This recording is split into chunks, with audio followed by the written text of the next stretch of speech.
Bismillahirrahmanirrahim. Alhamdulillahirabbil alamin. Assalamualaikum warahmatullahi ta'ala wabarakatuh. Isang mapagpalang araw sa lahat ng kapatirang Muslim at sa lahat ng mga kababayan natin na wala pa sa pananampalatayang Islam. Sumayin niyo nawa ang kapayapaan at ang gabay ng dakilang tagapaglikha na nag-iisang Diyos, walang iba kundi si Allah subhanahu wa ta'ala.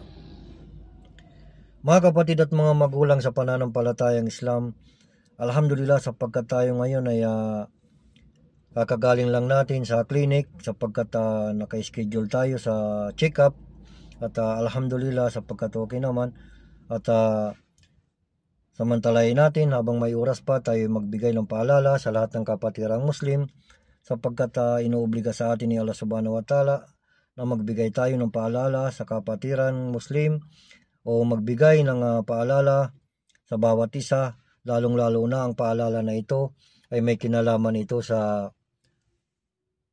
ating pananampalataya o sa relihiyong Islam sapagkat ang paalala na ito ay patungkol ito sa pagbabalik loob kay Allah subhanahu wa ta'ala sapagkat hinihikayat ko ang lahat ng kapatirang Muslim na tayo ay magbalik loob kay Allah subhanahu wa ta'ala ng tunay, ng totoong pagbabalik loob sapagkat lahat tayo ay nagkakamali. Sinabi nga ng Propeta Muhammad sallallahu alaihi wasallam sa kanyang hadith, "Kulu bani Adam kataun wa kiru kata ina tawabun." Ang lahat ika ng anak ni Adam ay nagkakamali. At ang pinakamainam ika sa mga taong nagkakamali ay silang mga nagsisisi. Kaya mga kapatid at mga magulang sa pananampalatayang Islam, hinihikayat ko po kayo na tayo ay magbalik loob kay Allah subhanahu wa ta'ala. Sapagkat si Allah subhanahu wa ta'ala nagbigay din ng paalala sa banal na Quran.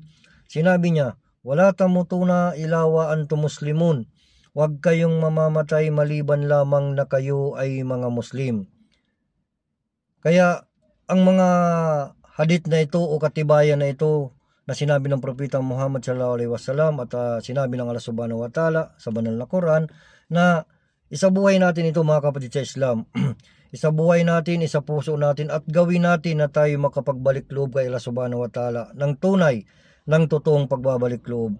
Sapagkat walang sino man ang makapagsasabi sa atin na tayo ay babawian ni Allah subhanahu wa ta'ala ng buhay ngayon, bukas, sa susunod na araw.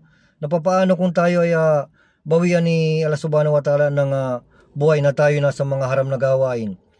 Tayo mga nasa bisyo. Tayo ay hindi mga Muslim. Sa tingin natin, saan tayo ilalagay ni Allah subhanahu wa ta'ala? Sapagkat sinabi ni Allah, "Wala tamutuna illa wa antum muslimun." Tapos nandoon tayo sa mga haram na gawain, na papaano? Saan tayo ilalagay ni Allah subhanahu wa ta'ala? Kaya kung gusto natin mamatay sa la ilaha illallah,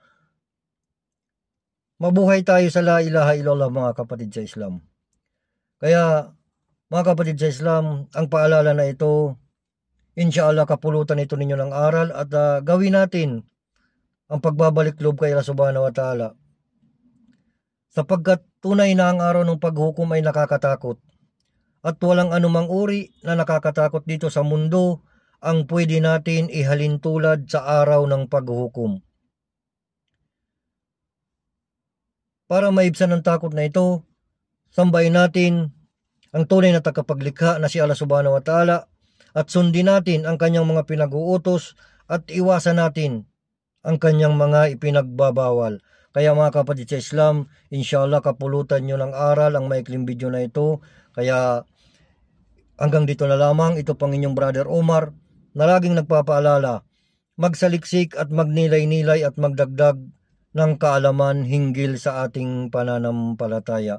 Wassalallahu ala nabina Muhammad wa akhiru da'wana alhamdulillahi rabbil alamin.